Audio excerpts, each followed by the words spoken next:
Good evening, and welcome to Third Church of Christ Scientist of New York City. Let's begin the meeting with singing.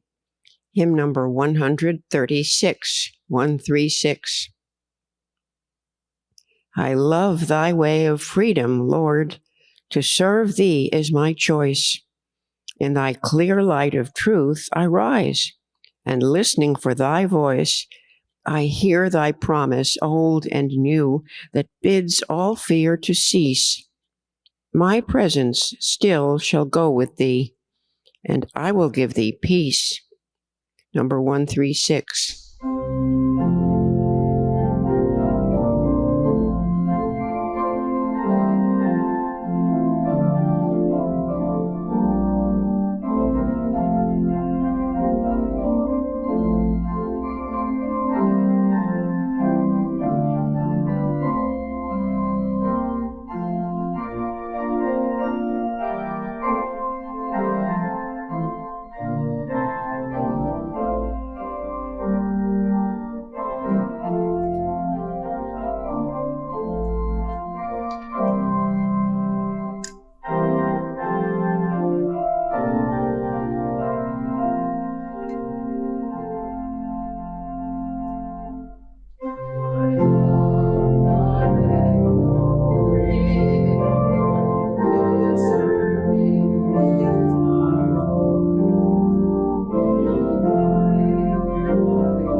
I'll read from the Bible and from Science and Health with Key to the Scriptures by Mary Baker Eddy.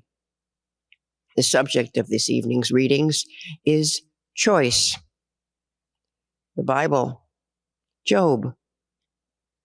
Let us choose to us judgment. Let us know among ourselves what is good. Deuteronomy. Thou art an holy people unto the Lord thy God. The Lord thy God hath chosen thee to be a special people unto himself, above all people that are upon the face of the earth. The Lord did not set his love upon you, nor choose you, because ye were more in number than any people, for ye were the fewest of all people. But because the Lord loved you, and because he would keep the oath which he had sworn unto your fathers, hath the Lord brought you out with a mighty hand, and redeemed you out of the house of bondmen, from the hand of Pharaoh, king of Egypt. Know therefore that the Lord thy God, he is God, the faithful God, which keepeth covenant and mercy with them that love him, and keep his commandments to 1,000 generations. I call heaven and earth to record this day against you, that I have set before you life and death, blessing and cursing. Therefore choose life, that both thou and thy seed may live, that thou mayest love the Lord thy God, and that thou mayest obey his voice, and that thou mayest cleave unto him, for he is thy life and the length of thy days, that thou mayest dwell in the land which the Lord sware unto thy fathers, to Abraham, to Isaac, and to Jacob, to give them. Joshua. And Joshua gathered all the tribes of Israel to Shechem, and called for the elders of Israel, and for their heads, and for their judges, and for their officers, and they presented themselves before God. And Joshua said unto all the people, Thus saith the Lord God of Israel, Your fathers dwelt on the other side of the flood in old time, even Terah, the father of Abraham, and the father of Nachor, and they served other gods. And I took your father Abraham from the other side of the flood, and led him throughout all the land of Canaan, and multiplied his seed, and gave him Isaac. And I gave unto Isaac Jacob and Esau, and I gave unto Esau Mount Seir to possess it. But Jacob and his children went down into Egypt. I sent Moses also and Aaron, and I plagued Egypt according to that which I did among them, and afterward I brought you out. And I brought your fathers out of Egypt, and ye came unto the sea, and the Egyptians pursued after your fathers with chariots and horsemen unto the Red Sea. And I have given you a land for which ye did not labor, and cities which ye built not, and ye dwell in them. Of the vineyards and of the olive yards, which ye planted not, do ye eat. Now therefore, fear the Lord, and serve him in sincerity and in truth, and put away the gods which your fathers served on the other side of the flood and in Egypt, and serve ye the Lord. And if it seem evil unto you to serve the Lord, choose you this day whom ye will serve, whether the gods which your fathers served that were on the other side of the flood, or the gods of the Amorites in whose land ye dwell. But as for me and my house, we will serve the Lord. And the people answered and said, God forbid that we should forsake the Lord to serve other gods. For the Lord our God, he it is that brought us up and our fathers out of the land of Egypt, from the house of bondage, and which did those great signs in our sight, and preserved us in all the way wherein we went, and among all the people through whom we passed. And the people said unto Joshua, The Lord our God will we serve, and his voice will we obey. So Joshua made a covenant with the people that day, and set them a statute and an ordinance in Shechem. Matthew. And Jesus went about all the cities and villages, teaching in their synagogues and preaching the gospel of the kingdom, and healing every sickness and every disease among the people.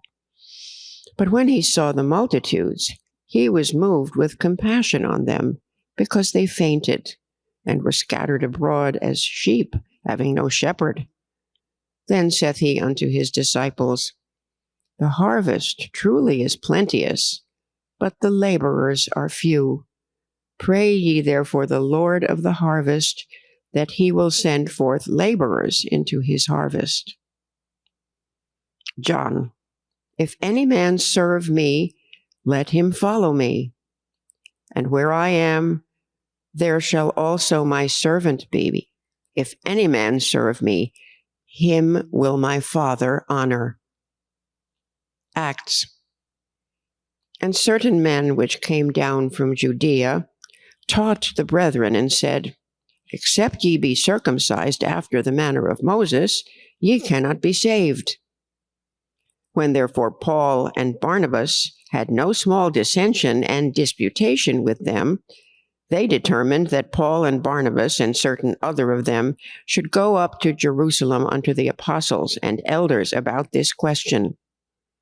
And being brought on their way by the church, they passed through Phoenice and Samaria, declaring the conversion of the Gentiles. And they caused great joy unto all the brethren. And when they were come to Jerusalem, they were received of the church and of the apostles and elders, and they declared all things that God had done with them. But there arose up certain of the sect of the Pharisees, which believed, saying that it was needful to circumcise them and to command them to keep the law of Moses. And the apostles and elders came together for to consider of this matter. And when there had been much disputing, Peter rose up and said unto them, Men and brethren, ye know how that a good while ago God made choice among us, that the Gentiles by my mouth should hear the word of the gospel and believe. And God, which knoweth the hearts, bare them witness, giving them the Holy Ghost, even as he did unto us, and put no difference between us and them, purifying their hearts by faith. Then all the multitude kept silence and gave audience to Barnabas and Paul, declaring what miracles and wonders God had wrought among the Gentiles by them. Psalms. Unto thee, O Lord, do I lift up my soul. Good and upright is the Lord. Therefore will he teach sinners in the way. The meek will he guide in judgment, and the meek will he teach his way. All the paths of the Lord are mercy and truth unto such as keep his covenant and his testimonies. For thy name's sake, O Lord, pardon mine iniquity, for it is great. What man is he that feareth the Lord? Him shall he teach in the way that he shall choose. His soul shall dwell at ease, and his seed shall inherit the earth. I'll now read correlative passages from the Christian Science textbook, Science and Health with Key to the Scriptures, by Mary Baker Eddy. The Bible declares, all things were made by him, the divine word, and without him was not anything made that was made. This is the eternal verity of divine science. If sin, sickness, and death were understood as nothingness, they would disappear. As vapor melts before the sun, so evil would vanish before the reality of good. One must hide the other. How important, then, to choose good as the reality. God's being is infinity, freedom, harmony, and boundless bliss. Where the Spirit of the Lord is, there is liberty. We cannot choose for ourselves, but must work out our salvation in the way Jesus taught. In meekness and might, he was found preaching the gospel to the poor. Pride and fear are unfit to bear the standard of truth, and God will never place it in such hands. The teachers of schools and the readers in churches should be selected with as direct reference to their morals as to their learning or their correct reading. Nurseries of character should be strongly garrisoned with virtue. School examinations are one-sided. It is not so much academic education as a moral and spiritual culture which lifts one higher. The pure and uplifting thoughts of the teacher, constantly imparted to pupils, will reach higher than the heavens of astronomy, while the debased and unscrupulous mind, though adorned with gems of scholarly attainment, will degrade the characters it should inform and elevate. The student who receives his knowledge of Christian Science or metaphysical healing from a human teacher may be mistaken in judgment and demonstration, but God cannot mistake. God selects for the highest service one who has grown into such a fitness for it as renders any abuse of the mission an impossibility. The All-Wise does not bestow his highest trusts upon the unworthy. When he commissions a messenger, it is one who is spiritually near himself. No person can misuse this mental power if he is taught of God to discern it. Is it not a species of infidelity to believe that so great a work as the Messiah's was done for himself, or for God, who needed no help from Jesus' example to preserve the eternal harmony? But mortals did need this help, and Jesus pointed the way for them. Divine love always has met and always will meet every human need. It is not well to imagine that Jesus demonstrated the divine power to heal only for a select number or for a limited period of time, since to all mankind and in every hour divine love supplies all good. The miracle of grace is no miracle to love. Jesus demonstrated the inability of corporeality as well as the infinite ability of spirit, thus helping erring human sense to flee from its own convictions and seek safety in divine science. Reason, rightly directed, serves to correct the errors of corporeal sense, but sin, sickness, and death will seem real, even as the experiences of the sleeping dream seem real, until the science of man's eternal harmony breaks their illusion with the unbroken reality of scientific being. Which of these two theories concerning man are you ready to accept?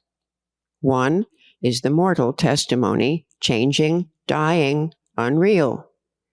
The other is the eternal and real evidence, bearing truth's signet, its lap piled high with immortal fruits. Our Master cast out devils, evils, and healed the sick. It should be said of his followers also that they cast fear and all evil out of themselves and others and heal the sick. God will heal the sick through man, whenever man is governed by God. Truth casts out error now as surely as it did 19 centuries ago. The term science, properly understood, refers only to the laws of God and to his government of the universe, inclusive of man. From this it follows that businessmen and cultured scholars have found that Christian Science enhances their endurance and mental powers, enlarges their perception of character, gives them acuteness and comprehensiveness, and an ability to exceed their ordinary capacity. The human mind, imbued with this spiritual understanding, becomes more elastic, is capable of greater endurance, escapes somewhat from itself, and requires less repose. A knowledge of the science of being develops the latent abilities and possibilities of man. It extends the atmosphere of thought, giving mortals access to broader and higher realms. It raises the thinker into his native air of insight and perspicacity. The point for each one to decide is whether it is mortal mind or immortal mind that is causative. We should forsake the basis of matter for metaphysical science and its divine principle. The physical affirmation of disease should always be met with the mental negation. Whatever benefit is produced on the body must be expressed mentally, and thought should be held fast to this ideal. If you believe in inflamed and weak nerves, you are liable to an attack from that source. You will call it neuralgia, but we call it a belief. If you think that consumption is hereditary in your family, you are liable to the development of that thought in the form of what is termed pulmonary disease, unless science shows you otherwise. If you decide that climate or atmosphere is unhealthy, it will be so to you. Your decisions will master you, whichever direction they take. Reverse the case. Stand porter at the door of thought. Admitting only such conclusions as you wish realized in bodily results, you will control yourself harmoniously. When the condition is present which you say induces disease, whether it be air, exercise, heredity, contagion, or accident, then perform your office as porter and shut out these unhealthy thoughts and fears. Exclude from mortal mind the offending errors. Then the body cannot suffer from them. The issues of pain or pleasure must come through mind.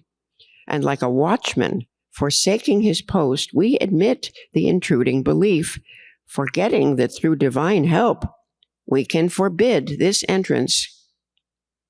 The body seems to be self-acting only because mortal mind is ignorant of itself, of its own actions, and of their results, ignorant that the predisposing, remote, and exciting cause of all bad effects is a law of so-called mortal mind, not of matter. Mind is the master of the corporeal senses and can conquer sickness, sin, and death. Exercise this God-given authority. Take possession of your body and govern its feeling and action. Rise in the strength of spirit to resist all that is unlike good. God has made man capable of this, and nothing can vitiate the ability and power divinely bestowed on man. Be firm in your understanding that the divine mind governs, and that in science man reflects God's government. Have no fear that matter can ache, swell, and be inflamed as the result of a law of any kind, when it is self-evident that matter can have no pain nor inflammation. Asking God to be God is a vain repetition. God is the same yesterday and today and forever. And he who is immutably right will do right without being reminded of his province. The wisdom of man is not sufficient to warrant him in advising God. Who would stand before a blackboard and pray the principle of mathematics to solve the problem? The rule is already established, and it is our task to work out the solution. Shall we ask the divine principle of all goodness to do his own work? His work is done, and we have only to avail ourselves of God's rule in order to receive his blessing, which enables us to work out our own salvation. When will Jesus' professed followers learn to emulate him in all his ways and to imitate his mighty works? Those who procured the martyrdom of that righteous man would gladly have turned his sacred career into a mutilated doctrinal platform. May the Christians of today take up the more practical import of that career. It is possible, yea, it is the duty and privilege of every child, man and woman, to follow in some degree the example of the Master by the demonstration of truth and life, of health and holiness. Christians claim to be his followers, But do they follow him in the way that he commanded? Hear these imperative commands. Be ye therefore perfect, even as your Father which is in heaven is perfect. Go ye into all the world, and preach the gospel to every creature. Heal the sick. Why has this Christian demand so little inspiration to stir mankind to Christian effort? Because men are assured that this command was intended only for a particular period or for a select number of followers. This teaching is even more pernicious than the old doctrine of foreordination, the election of a few to be saved while the rest are damned. And so it will be considered when the lethargy of mortals produced by man-made doctrines is broken by the demands of divine science. Jesus said, "These signs shall follow them that believe. They shall lay hands on the sick, and they shall recover." Who believes him? He was addressing his disciples, yet he did not say, "These signs shall follow you," but them that believe in all time to come. Here, the word hands is used metaphorically, as in the text, "The right hand of the Lord is exalted." It expresses spiritual power. Otherwise, the healing could not have been done spiritually. At another time, Jesus prayed, not for the 12 only, but for as many as should believe through their word. Take away wealth, fame, and social organizations, which weigh not one jot in the balance of God, and we get clearer views of principle. Break up cliques, level wealth with honesty, let worth be judged according to wisdom, and we get better views of humanity. To ascertain our progress, we must learn where our affections are placed and whom we acknowledge and obey as God. If divine love is becoming nearer, dearer, and more real to us, matter is then submitting to spirit. The objects we pursue and the spirit we manifest reveal our standpoint and show what we are winning.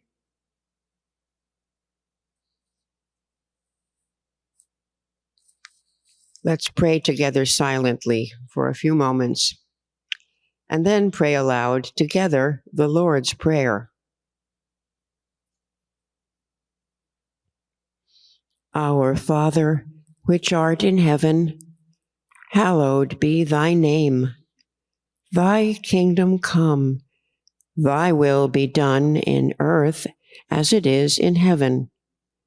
Give us this day our daily bread, and forgive us our debts as we forgive our debtors. And lead us not into temptation, but deliver us from evil. For thine is the kingdom, and the power, and the glory, forever. Let's sing hymn number 215, 215.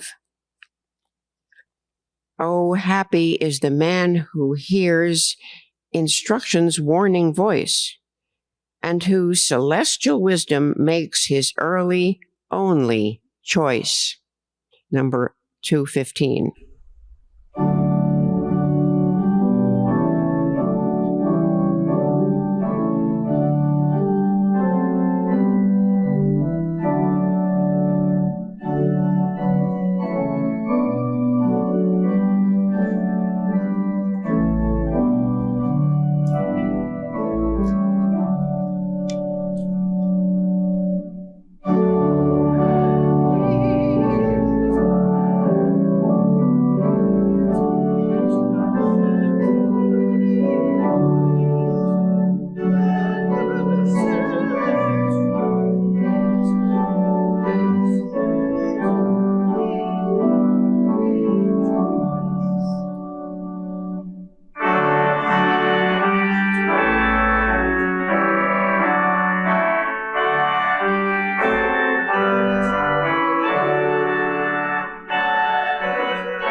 This church is a branch of the Mother Church, the First Church of Christ Scientist in Boston, Massachusetts.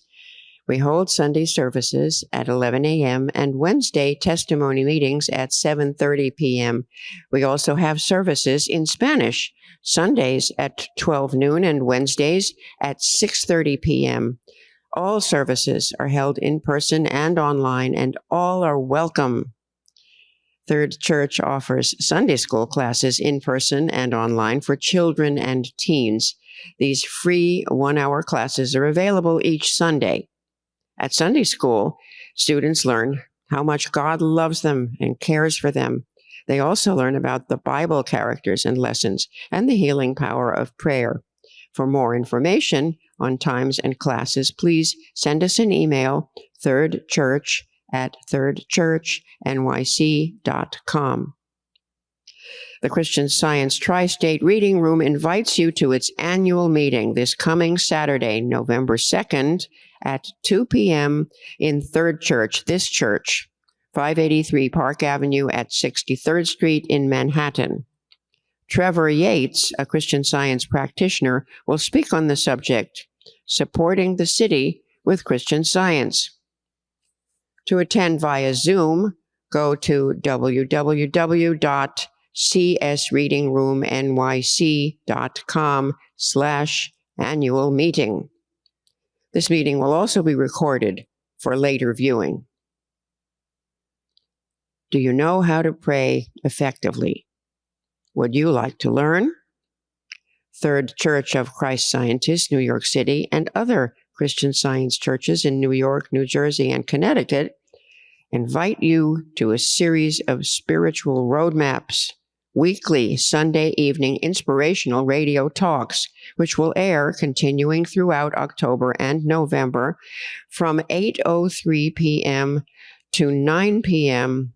on WOR 710 AM radio and WOR.com. The series, titled Spiritual Solutions for Today's Challenges, will address the following topics. Prayer brings peace. How spiritual perception brings healing.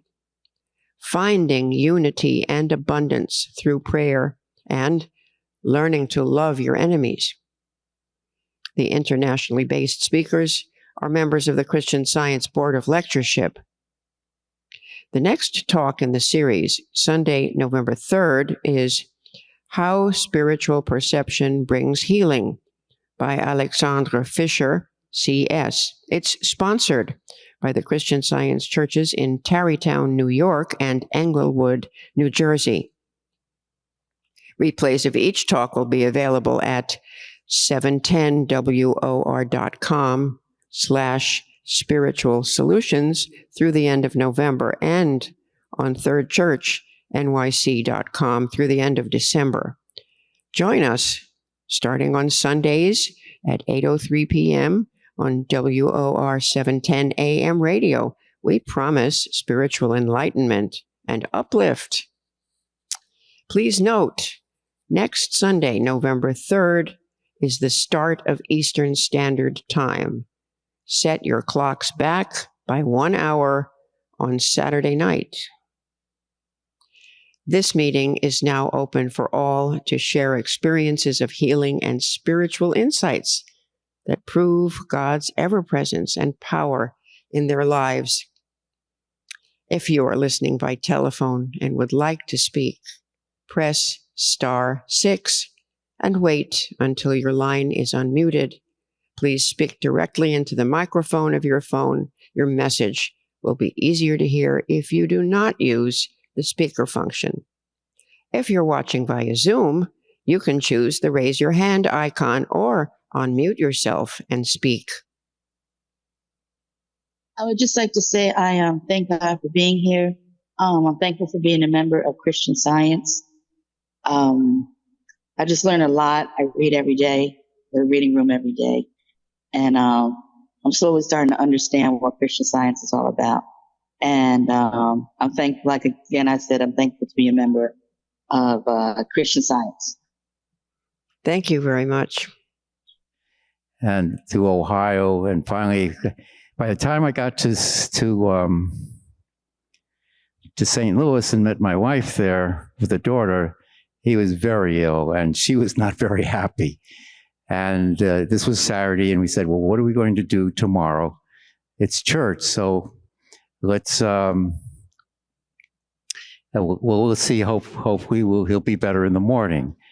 And in the morning he wasn't, but we went to the church, which is a very big church, branch church, because it has the faculty and the students.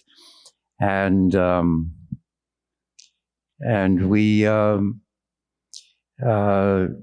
said, I waited in the parking lot, and she decided to go in and see what they wanted. They said, bring him in. So we brought him in, and it turned out that he was the only one in the Sunday school, because the whole campus had been quarantined with measles outbreak. And so that was a bummer. But afterwards, he seemed better. And we started looking at houses, and then he started to get restless, and he said, well, we better stop, and we better settle in. So and he was getting sick. So she had her car, and I had my car, and I was driving around. And as we went through this highway, Cloverleaf, there was this huge hospital, modern hospital, all lit up, bright as could be. And I heard a voice behind me saying, in a very angry tone, get that boy to that hospital. Very angry tone.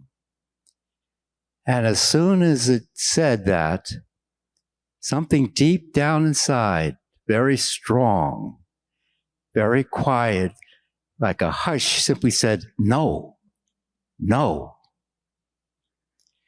I continued on a few more times, but continued on. We got to the parking lot of the place we were going to stay, and my wife came out with the son in her arms. He was unconscious. He'd lapsed into unconsciousness. So now we are 1,000 miles away from home here. My son's unconscious. So we put him into we had a suite of rooms, like a small suite. We put him in the bed, and I called my teacher here in the East. And he said, I'll get right on it, but you have to get somebody locally. Because with children's cases, the courts do not recognize absent treatment. He didn't say that, but I know that's what was behind it, and so you have to get somebody locally. So I went. It was Labor Day weekend. I went through the journal. Nobody was answering the phone. Finally, one person answered, and he said, "I know right where you are. I'll be right there." And so as we waited for him. Well, not very long after that, there was a knock on the door, and this man had kind of stocky fellow with a Hawaiian shirt. He just got off the barbecue, and he had his books under his arm, and he was ready to go. He sat down with my wife at the kitchen table, and I just lied down on the couch to quiet my thought. And she was just petrified with fear, just almost hysterical. And a while back, I had memorized the platform in Science and Health. It's 10 pages in the 10 pages in the chapter on science of being, 330 to 340, and it's 32 paragraphs. He says, when the following platform is understood and the letter and spirit bear witness, the infallibility, divine metaphysics will be demonstrated. Well, boy, I really needed to demonstrate the infallibility, divine metaphysics right then and there. So I started recalling that as I lay there. And I'd look over every time while I was doing it, and my wife was getting calmer and calmer. I wish I had paid more attention, because somehow he was able to deal with her fear and calmed her till finally when I was finished. And I also did the chapter on animal magnetism on MASH. So when I was finished, she was completely calm, and he left. And then she said, and after he left, we talked. And when a little bit later says, "Well, what should I do?" He said, we called him after he left, and he said, she said he still has a fever, quite high fever. What should I do? And he says, "George, what is fever?" And I said, "Fear." And he said, and who? She said, "Should I be with him in the room with him?" She said, and he said, "Well, who's with him?" And I said, "Love is with him." And said, "Well, let's leave it at that." So we went in. My wife and I went into the other room. We left the two children in the other bedroom. And I just reached out to God, and I simply said, "Father, I know that disease, it's not germs, as it read from the desk tonight. It's not germs, it's error. And you cannot fight, error with drugs. The only thing that destroys error is the truth in Christian Science. And I've relied on it all my life." And I just reached out to God in my heart, and I fell asleep. I was exhausted. I couldn't stay awake. My wife was able to go up, and she looked in a few times, and then she finally fell asleep. In the morning, she went in. My son sat up, smiled, and said, "Mama, I'm hungry." And he came running out, completely healed. He was as happy. He was himself. And it was wonderful. And then when I had to get back to New York to go to work, because it was now Monday, Labor Day weekend, and she wanted to take the two children back to her sisters in Milwaukee. So we parted, and on the way back, and just for one day, the all too familiar symptoms of the measles appeared all over his body and then went. It was like the parting shot. What we had stopped in its dead in its tracks was a severe case of the measles. And we did it by total radical reliance on the truth, on Christian Science. Yes, Christian Science heals. And it healed that wonderful child. And even though the campus had the same problem, I know that that's all just error, and the truth Christian Science will always heal everything and anything. And I'm so grateful that I did not take that child to that hospital.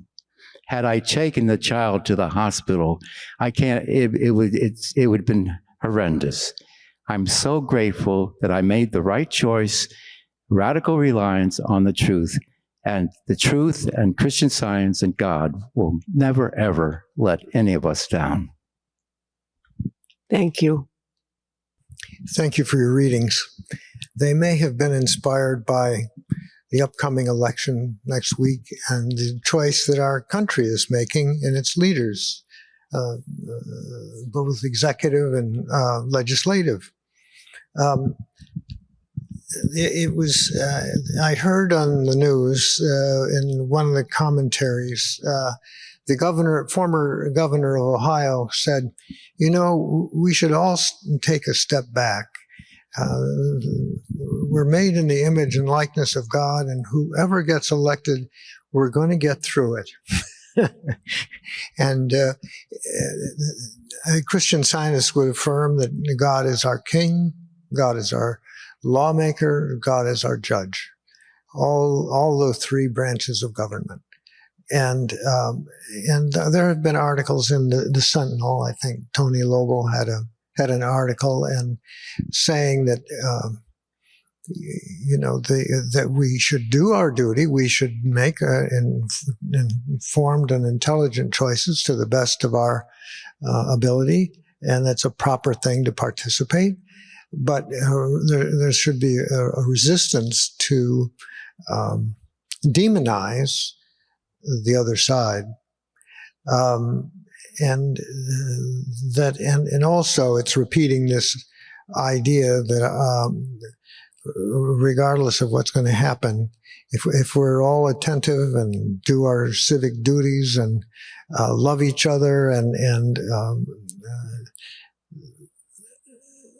rely on guidance, turn to God for guidance, that as a community, as a country, we'll get through it, and we'll have many other elections, and the government will survive. That's a matter of faith, but it's more than faith. It's based on principle. That I think I've used this metaphor before in the once in going to a museum. And I think it was even the Hammurabi Code that had the laws of an ancient civilization in both the Egyptian hieroglyphics and other languages. And it was because it was all saying the same thing, it was the first time they were able to decipher Egyptian hieroglyphics. And on the top of this stone, it shows the king, maybe it was Hammurabi, I'm not sure, but he was looking to God or seeking guidance. And this thread of looking to spirituality for spiritual good, or that the laws come from a source outside of human will, that there is a principle that underlies all true justice and law. And even the Ten Commandments are laws that are based on those things which were very important for the survival of the Israelites as they wandered through the wilderness. That it probably, there was always law, but the Ten Commandments came in a time and in a way that was useful for the survival of the Israelites. And it was based on loving God and respecting the fellow man. Those were community necessities. And the community necessities will be outside of party and politics, and it will be based on man's expression, reflection of good. And our country has been blessed by inspired founders who built on the Age of Enlightenment in Europe and picked and chose and expressed and compromised and came up with the best they could do and really advanced the politics of Western civilization. And we're still blessed by it today, and we will continue to be blessed. Thank you. Thank you all for your testimonies, your presence, and your prayers, and your support of this meeting. We'll conclude with singing of hymn number 258, 258. Oft to every man and nation comes the moment to decide in the strife of truth with falsehood for the good or evil side. A great cause God's new Messiah shows to each the bloom or blight. So can choice be made by all men twixt the darkness and the light. New occasions teach new duties. Time makes ancient creeds uncouth. They must upward still and onward who would keep abreast of truth. And serenely down the future, see the thought of men incline to the side of perfect justice and to God's supreme design. Though the cause of evil prosper, yet 'tis truth alone is strong. Though her portion be the scaffold and upon the throne be wrong, yet that scaffold sways the future, and behind the dim unknown standeth God within the shadow, keeping watch above his own. Number 258.